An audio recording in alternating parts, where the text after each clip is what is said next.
नमस्कार, हिमाचल समाचार में आपका स्वागत है। आज के मुख्य समाचार।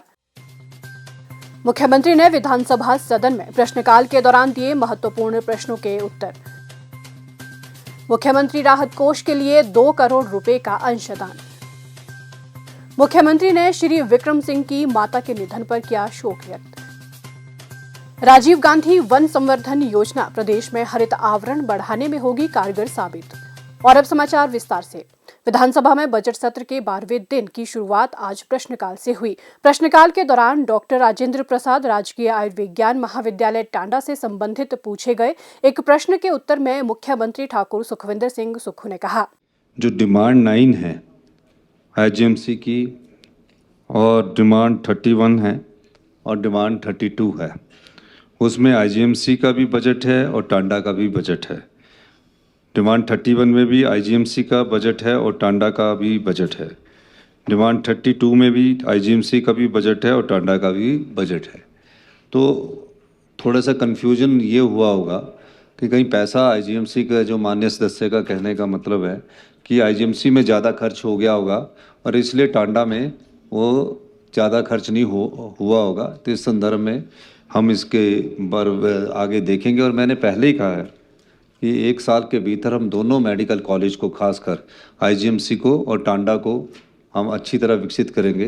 लेकिन जो रिपेयर और मेंटेनेंस की बात माननीय सदस्य ने कही है, उस पर हम जरूर गौर करेंगे। दूसरी बात, माननीय अध्यक्ष महोदय, ये बड़ी जो अभी बात उठाई है कि हमारा कांगड़ा जिला का टांडा प्रीमियम हॉस्पिटल है, उसमें एसआरशिप की पोस्टें ही सैंक्शन नहीं है। जितने भी इन्होंने कहा वो पोस्टें ही नहीं है।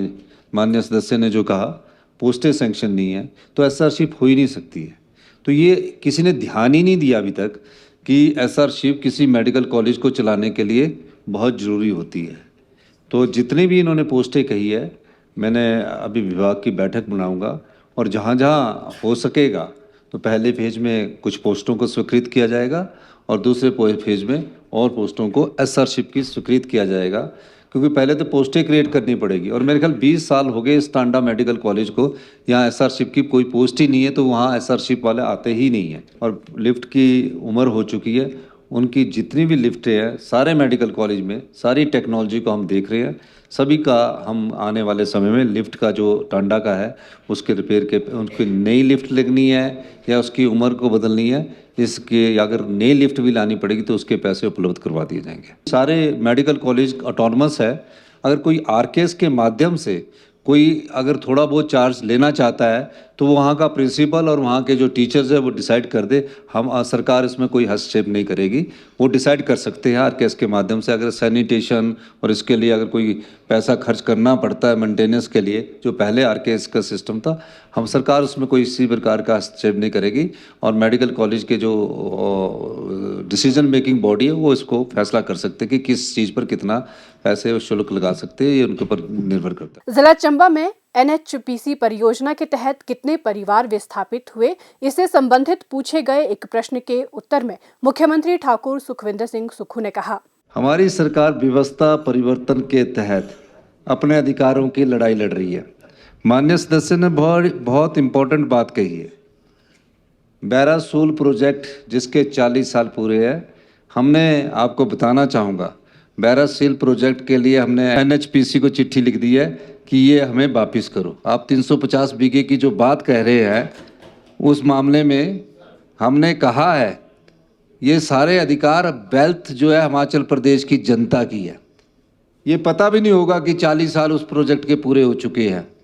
और मैंने अपने सेक्रेटरी को ऑर्डर दिए थे कि एनएचपीसी के बारे में क्या एग्रीमेंट है बैरासूल का, उस प्रोजेक्ट को आप टेक ओवर करने के लिए आप एनएचपीसी को लिखे और वो चिट्ठी 1-2 दिन में चली जाएगी। इतने सालों से ये संपदा इनके पास पड़ी है, जहां भी प्रोजेक्ट बने तो वहां एक्स्ट्रा लैंड ले ली गई। बैरासूल तो इससे ज्यादा हो गया, ये तो चबेरा 1 भी 40 साल हो गए। चबेरा 1 भी जितने भी है, किसी भी वर्ल्ड प्रैक्टिस ऐसी है, किसी भी जगह किसी भी प्रोजेक्ट की जो कॉस्ट होती है वो 10-12 साल में हो जाती है और 35 और 40 साल के बाद वो वापस उस राज्य को मिल जाता है। जैसे प्राइवेट वालों के साथ हमारा एग्रीमेंट है कि 40 साल बाद हमारा प्रोजेक्ट हमको वापस मिलेगा। एनएचपीसी के साथ सिर्फ ये है कि 12% फ्री रॉयल्टी मिलेगी, परपेचुइटी पर चले गए हैं, यानी कि जिंदगी भर जब तक प्रोजेक्ट रहेगा उनका रहेगा, और हिमाचल और चंबा के लोगों को कुछ नहीं मिलेगा। तो इस अधिकार की लड़ाई इस व्यवस्था परिवर्तन के तहत हम लड़ रहे हैं और हमने पहला चिट्ठी उनको भेज दी है।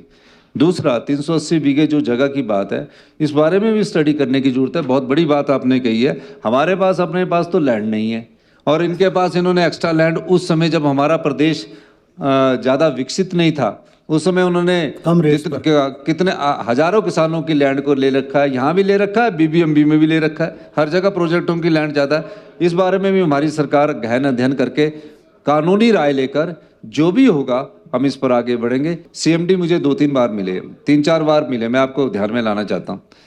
वो कह रहे थे कि एक हमारा डूगर का प्रोजेक्ट है, उसको हमको दे दीजिए। मैंने उनको भी स्पष्ट कहा, और कई कॉर्नर से उनका प्रेशर्स आया। जो डूगर का प्रोजेक्ट है 500 मेगावाट, मैंने कहा कि आप हमारी शर्तों पर 40 साल बाद प्रोजेक्ट वापस करने के लिए एग्रीमेंट करते हैं तो ठीक है, 12, 18, 30% देते हैं तो ठीक है। पिछली सरकार ने क्या किया कि उसको 12% पर देकर लाइफ लॉन्ग दे दिया है, तो उस प्रोजेक्ट को हम कैंसिल कर रहे हैं और सीएमडी को हम पूछेंगे। और जो और प्रोजेक्ट है, एसजेपीएनएल भी है, सब जगह हिमाचल के अधिकारों की लड़ाई की शुरुआत हमने की है।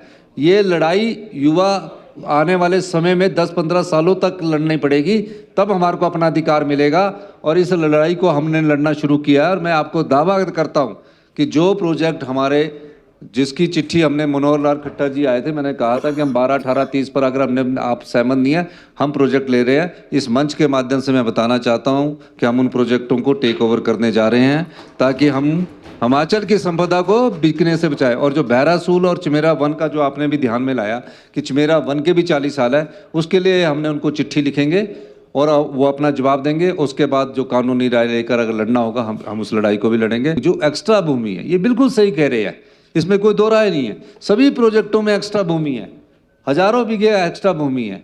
आज एक पुल बनाना है, हमने क्या बीबीएमबी के वहाँ पुल बनाना है, तो उसकी परमिशन हमको वहाँ से लेनी पड़ती है। पानी हमारा है, पानी के लिए परमिशन हमको लेनी पड़ती है।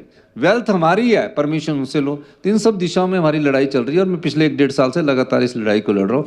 अभी हमें कुछ सफलता मिली है, अभी मैं आने वाले समय में वो भी मैं आपको बताऊंगा। उप मुख्यमंत्री श्री मुकेश अग्निहोत्री ने मुख्यमंत्री ठाकुर सुखविंदर सिंह सुक्खू को 2 करोड़ रुपए का चेक भेंट किया। ये चेक हिमाचल प्रदेश राज्य सहकारी बैंक की ओर से मुख्यमंत्री राहत कोष के लिए प्रदान किया गया। मुख्यमंत्री ने कहा कि ये अंशदान जरूरतमंदों को राहत प्रदान करने में सहायक सिद्ध होगा। मुख्यमंत्री ठाकुर सुखविंदर सिंह सुक्खू ने विधायक एवं पूर्व मंत्री श्री विक्रम सिंह की माता श्रीमती सुदेश देवी के निधन पर शोक व्यक्त किया है। वे 83 वर्ष की थी। मुख्यमंत्री ने ईश्वर से दिवंगत आत्मा की शांति और शोक संतप्त परिजनों को इस अपूर्णीय क्षति को सहन करने की शक्ति प्रदान करने की प्रार्थना की। हरी भरी वन भूमि हिमाचल की पहचान है। वनों के संरक्षण और प्रबंधन के लिए राज्य सरकार प्राथमिकता से कार्य कर रही है। ग्रीन हिमाचल के लक्ष्य को हासिल करने में मील पत्थर साबित होगी राजीव गांधी वन संवर्धन योजना। हाल ही में मुख्यमंत्री ठाकुर सुखविंदर सिंह सुक्खू द्वारा प्रस्तुत बजट में राजीव गांधी वन संवर्धन योजना कार्यान्वित करने की घोषणा की गई। ग्रामीण अर्थव्यवस्था के विकास व ग्रीन हिमाचल के सपने को साकार करने के उद्देश्य से वन क्षेत्र के विस्तारीकरण के विभिन्न कार्यक्रम को नया रूप दिया गया है। 2025-26 के लिए 5000 हेक्टेयर का वृक्षारोपण लक्ष्य तय किया गया है, जिसमें जंगली फलों के पौधों और अन्य फलदार पेड़ों के पौधों को प्राथमिकता दी जाएगी। हमारी सरकार ने यह पहल की है। इससे न सिर्फ वन क्षेत्र में जैव विविधता आएगी, बल्कि बंदर व अन्य जीवों को आबादी में आने से रोका जाएगा।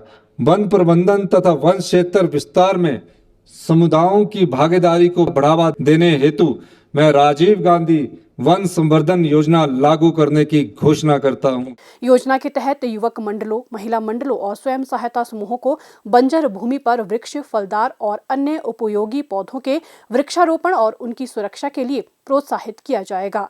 समूहों को 1 हेक्टेयर से 5 हेक्टेयर तक का क्षेत्र पौधारोपण क्षेत्र प्रबंधन के लिए दिया जाएगा। योजना के तहत 2 हेक्टेयर क्षेत्र को ध्यान में रखते हुए पहले वर्ष में इन समूहों को 2,40,000 रुपए फलदार और अन्य वृक्षों को लगाने तथा संबंधित कार्यों के लिए वित्तीय सहायता के रूप में प्रदान किए जाएंगे। 5 साल तक पौधों की जीवित प्रतिशतता 50% या इससे अधिक होने पर दूसरे, तीसरे, चौथे और 5वें वर्ष तक वार्षिक 1 लाख रुपए और 50% से कम जीवित प्रतिशतता पर उसके अनुसार प्रोत्साहन और संरक्षण राशि प्रदान की जाएगी।